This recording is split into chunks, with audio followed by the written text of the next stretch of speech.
past lands and seas into new rhythms and sounds.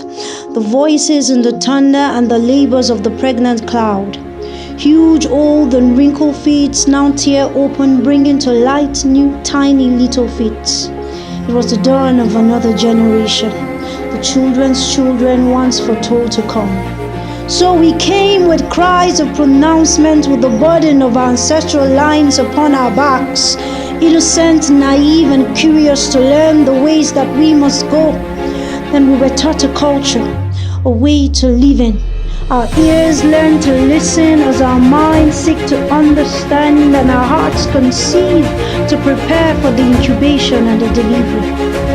So we became as we conceived, and we grew as was revealed.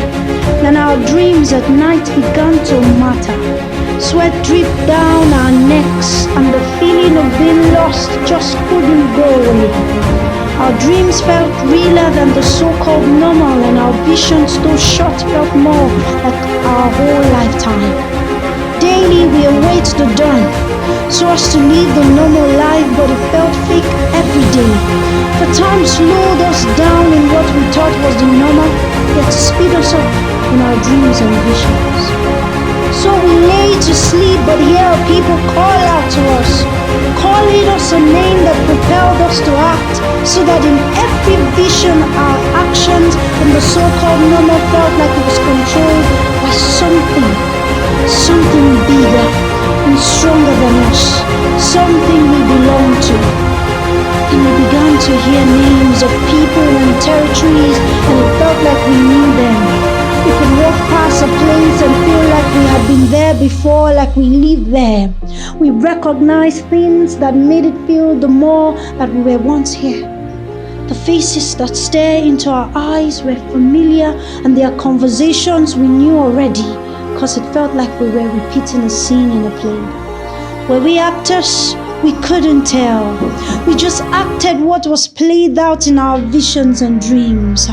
Oh, several times we have tried to cool off the fire burning in our bones, yet it keeps burning, driving us to places and people, to searching and digging for answers.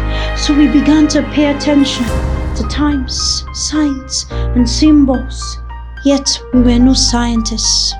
Science gave more meaning than things we could just normally understand. It described and revealed the place we knew not, a people we belong to, a legacy we represent. It was all in our blood.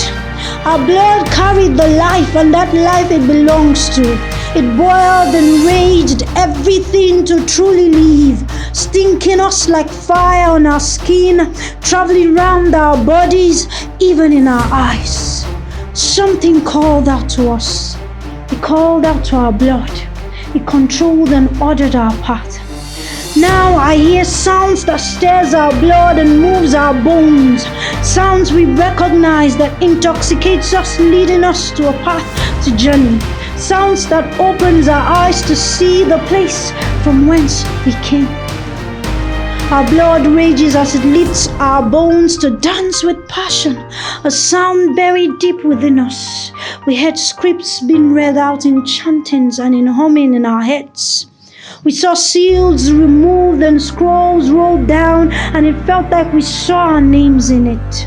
Then our visions got bigger and constant, and for every time the book flips over, our stomach chunks and burns. It gets desperate and wild, and our blood turns over in our bodies, reminding us that we were once here before. Now we're here, traveling journeys we didn't set out to, but have been destined to. Our blood has marked us out to finish the work. We're marked and sent. It was from our lineage, from our clan, from our place. Our blood has become our guide, for in it lies our burden, the burdens upon our backs that has made us restless. I hear the name Deborah from afar, and I know it's me they call out for. I hear the name Elijah, and I know it's my blood calling to awaken. I hear the name Daniel and I know it's my blood calling to function. The name resounds and our heart pierces with burden. Names not mine but rooted deep in my blood. I hear the names and we function. For the name now in our blood is a stirring to function in the order.